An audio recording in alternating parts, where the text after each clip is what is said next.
what is righteousness? How many of you would agree the world is not as it should be? I think that's pretty obvious. No matter who you talk to, everybody recognizes some things that are bad or evil, and every culture in the world recognizes that some things are bad and evil. I would say even beyond that, there's this desire in us to make the wrongs right. And it's written into our laws. If you speed on the Deerfoot, you get a ticket. If you rob a bank, you don't get to keep the money. Got to give it back, and you got to go to jail. If you murder somebody, you can be taken away and isolated from society for the rest of your life. So when the Bible talks about righteousness, it's talking about God's relationship with humans. God is faithful to us because that's his nature. And when we are faithful to God, we are considered righteous. We have a right standing relationship with God. Does that make sense? Hopefully. So the opposite of that then, when we violate this relationship, it makes us unrighteous. And it's not, doesn't apply just to the relationship between God and humans.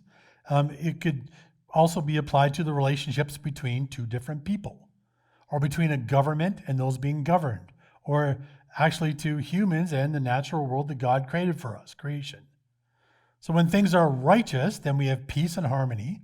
When things aren't, we have dissatisfaction, oppression, slavery, callousness, climate change, extinction. There's always this sense that we want to make it right. We want to have what? Justice. We want to reconcile with the people that we are out of sorts with. And if that doesn't work out, we'll abandon them and we'll find someone else to have a relationship with. Try it over again. When we're not happy with the way governments are working, we get to change the government. We get a chance to vote tomorrow. If we feel they're taking advantage of us or that they're putting their political party ahead of the needs of the people they serve, then we have the opportunity to elect new governments. When we see the effect that we have on the world, that's the collective we, humanity, because of our consumeristic tendencies, we want to save our planet. A lot of talk about climate change and extinction these days, and we want to make sure that there's going to be a place for our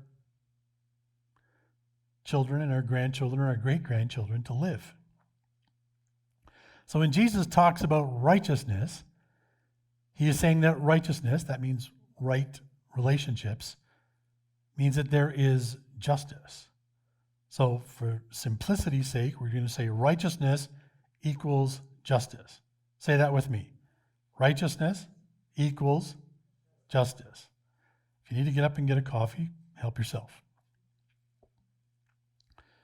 So Jesus told an example of how God feels about justice. Luke 18, 1-8 reads like this. One day Jesus told his disciples a story to show that they should always pray and never give up. There was a judge in a certain city, he said, who neither feared God or cared about people. Okay, seems like that might be his job, but probably not too different than today. A widow of that city came to him repeatedly saying, "Give me justice in this dispute with my enemy." The judge ignored her for a while, but finally he said to himself, "I don't fear God or care about people, but this woman is driving me crazy. I'm going to see that she gets justice because she is wearing me out with her constant requests." Then the Lord said, "Learn a lesson from this unjust judge. Even he rendered a just decision in the end. So don't you think God will surely give justice to his chosen people who cry out to him day and night? Will he keep putting them off? I tell you, he will grant justice to them." So in this story, which is about prayer, actually, asking God for justice, Jesus is actually affirming that God does feel justice. He affirms God's justice with this story. So when Jesus says, blessed are those who hunger and thirst for righteousness, you can think justice here at the same time, they shall be satisfied. Now think about this for a minute.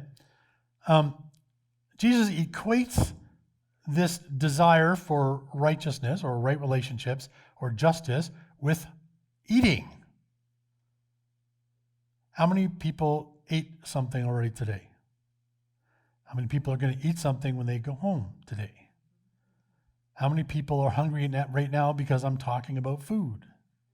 I am. So let me ask you, what are the consequences of not eating? Yeah, not eating at all, Blair. You would, yeah, if you fast for too long, more than 4 or 5 days, if you ate nothing, food or water, you would get sick and die. We can't, in the same way, we can't survive without righteousness and justice. Jesus is equating the same thing as hunger to righteousness and justice. And the satisfied part? God is righteous and faithful, which means that one day he will set things right. There will be justice, period. I think the problem is that we're impatient. I want justice now. I'd like to see an end to racism, slavery, bigotry, and unfairness now. Martin Luther King said, the arc of the moral universe is long, but it bends towards justice. So that doesn't mean that we just wait for God and do nothing, and he'll make justice in the end.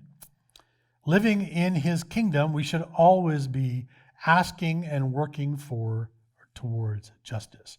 We may not see justice even in our lifetime, but we have a promise.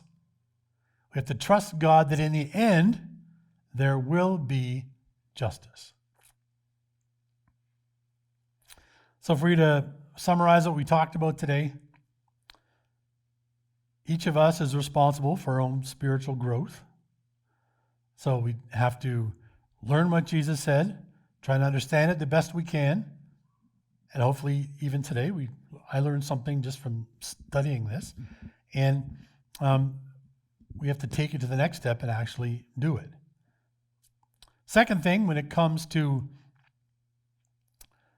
Jesus being serious, we have to trust God more and politics less.